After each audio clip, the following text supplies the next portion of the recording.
So one of the most confusing topics that I keep reading about and I hear about is this OneDrive thing. So what's going on with OneDrive for Business and OneDrive Personal? You know, we see the acronym ODB a lot, and we hear about OneDrive for Business, and we hear about OneDrive Personal.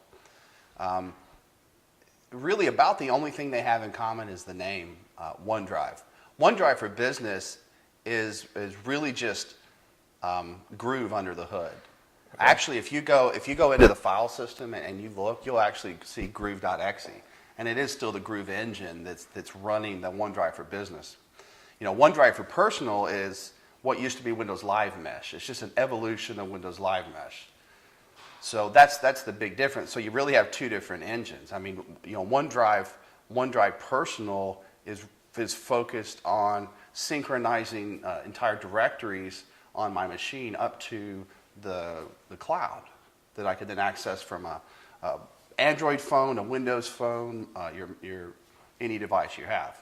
OneDrive for Business is focused on synchronizing with what used to be your My Site, so that My Site library. And then OneDrive for Business also gives me the ability to synchronize document libraries and like team or project sites. So they're two very different things, and they do have to be managed differently. You know, this conversation, I think, will probably be focusing a lot more on OneDrive for Business, which is what our customers and partners are most interested in. So is OneDrive really OneDrive then? I mean, from what you're saying, it doesn't really sound like it's. Well, yeah, OneDrive is really one place. Okay. So we're going to focus on OneDrive for Business. It really is a single client that gives me the ability to synchronize SharePoint Online or OneDrive libraries so that I can access that information from anywhere, whether it's a mobile client, it's on my Windows laptop. I can even go to the web browser and see my files. And this is really useful. For example, recently, I use OneDrive for Business. I synchronize a lot of my customer data and sales data. Well, I didn't take all of my stuff on vacation with my family, and so while I was on vacation, I just went and used the hotel's lobby computer there in the executive office, and I was able to log in and see all of my OneDrive data, make an edit to a document, ship it back to corporate HQ pretty easily without being required to take all of my stuff with me on vacation. So that's just a real-world example of how it's useful. So if you're using it for that much stuff, and it sounds like the company's using it, what do you get with it? I mean, storage space, feature sets? It's a really good question. You know, I hear it as, we read it's unlimited storage space. We do have some limits, though, of 2 gigabytes per file on OneDrive Business, where it's 10 gigabytes per file on OneDrive Personal. And I think that's really a result of the two different engines. And we can have up to 20,000 items. So theoretically, I'm bad at math, but that's about 40 terabytes of space. Okay. For most people, 40 terabytes is the same as unlimited. Yeah, I couldn't imagine if I ever could get to 40 terabytes, what that would look like. What's important to remember, though, is when I'm synchronizing these team site libraries with the client, when I put information into that, it is now taking up that site quota in SharePoint Online for that site collection. Huh. Interesting. So if you're putting all of that stuff in there, right, and you've got 40 terabytes, obviously there's got to be some governance and security-related issues, I would think. Well, I would say that's getting a lot better. Okay. We now have, for example, we can use information rights management inside of the OneDrive for Business. So if I have a file that I want to secure, I can use IRM, that information rights management, to secure it. And we can do things like assign people to that file that can only open it or print it or email it. We can even block the ability to forward that in an email. So IRM is one of those key ways we can manage that space.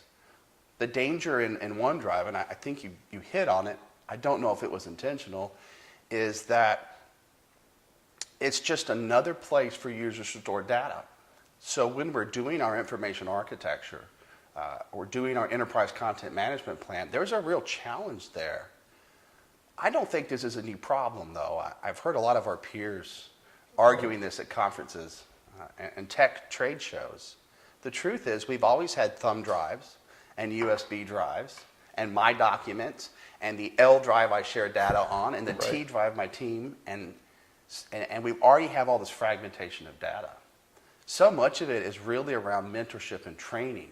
So a lot of what we're hearing about the problems in OneDrive and lack of governance, a lot of those issues we already have today. And a lot of it's just, to be blunt, is a lack of accountability that managers don't force their users to a certain process. You know, I tell people all of the time, and this is especially true with OneDrive, content that's not tied to a process, you know, it's orphaned or it's about to be orphaned.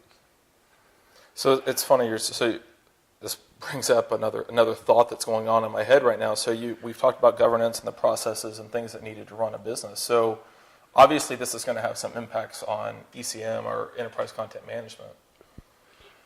Well, I think it does. I think it's about training and mentoring users when to use the correct tool. If this is part of a project where I'm collaborating with a lot of people, then I need to put that information into the project site, into the project library. If it's part of an enterprise process, say we're working on an HR document to be published, well then I need that over in the HR team site. You know, my OneDrive would be the incorrect location. But this is no different than today where we're trying to get people to use the correct libraries or sites instead of their My Documents. Okay. So OneDrive for Business then. So if you're storing your documents in, you know, the HR site or the team site for human resources, can I use OneDrive to try to sync up that information? We can. We still have the same limitations, though, because we are still synchronizing to a SharePoint library. Okay. So we still have that 2 gigabyte limit. I mean, under the hood, 2 gigabytes is the maximum blob size in SQL Server. There's nothing that magically changes in SharePoint Online to make that limit go away. That's just training to the end users and mentorship. Really, I say mentorship a lot because it's really important as we move into these cloud technologies. It's one thing to train a user on the right thing to do it. And a lot of companies do that type of training, and they fall down on the mentorship because that requires a person. We've got to sit down with a person, you know, 1, 2, or 3 times and show them the right way to do it. So I think that goes to your point about it's a 2 gigabyte maximum upload. We still have the 5,000 item limit when we synchronize a library. And that can be an issue, especially as SharePoint has been widely adopted and a lot of people are using it for document management. It's not uncommon to see libraries with more than 5,000 items. So just know that those are some of the limitations around the OneDrive for Business client. So on the synchronizing side, right, I understand what synchronizing is, or at least I think that I do. I guess the other thing I'm curious about is if I want to synchronize, and obviously I have an offline client, what is that? How do I get the offline client? How do I install? What does the setup look like so that we can actually get to the point of using this? That's something to hear about from a lot of customers. That's a great question. When I install Office 2013 Pro Plus, one of the options there is the OneDrive for Business client. The other way to get it is to go to the OneDrive website, and there's an option there to download the client. I will tell you, though, that I know there's a bug in this, and I found it recently working with a client. When I installed Office 2013 Pro Plus, I unchecked OneDrive for Business, and so I had the little red X, and I let Office go ahead and install. When I went and clicked on the OneDrive website to install my client, it came back and said, OneDrive's already installed on this computer. What it actually meant was the binaries are there, but it's not enabled. What I found out is the only way to enable it was to go rerun and add remove programs and check, I want to install OneDrive for Business. So there's a few gotchas around that that you have to be aware of. But I think in a well-managed deployment plan, we would deploy it as part of the 2013 Office Pro Plus. So if you have OneDrive Personal, right, and OneDrive for Business, how do you know which one's which on? Because, you know, if I go to my Surface now and I look, and I've got OneDrive there, and that's got all of my personal files, but I don't see OneDrive for Business. I know it sounds like a leading question, but what is it that most people I know where you're leading me to. It goes back to your original question, is it really OneDrive? Well, if I have OneDrive for Business and OneDrive for Personal, I have 2 drives. Now, this used to be difficult to train end users because when I went into the Windows interface, what I saw was OneDrive and OneDrive with 2 different icons. That's recently been changed. So now when I go in, what I see is SharePoint and then I see OneDrive. And that OneDrive is my OneDrive for personal, and that SharePoint is all of my SharePoint drives. So it does now show you, and this is much easier if you're running Windows 8.1 and not Windows 7 clients. So Windows 8 really is an easier way to use both OneDrive clients. You'll notice OneDrive Personal skyrocketed in use because it's turned on in Windows 8. And so people get that cloud storage easily. So if you've got all of these options, what are the options available then on mobile devices?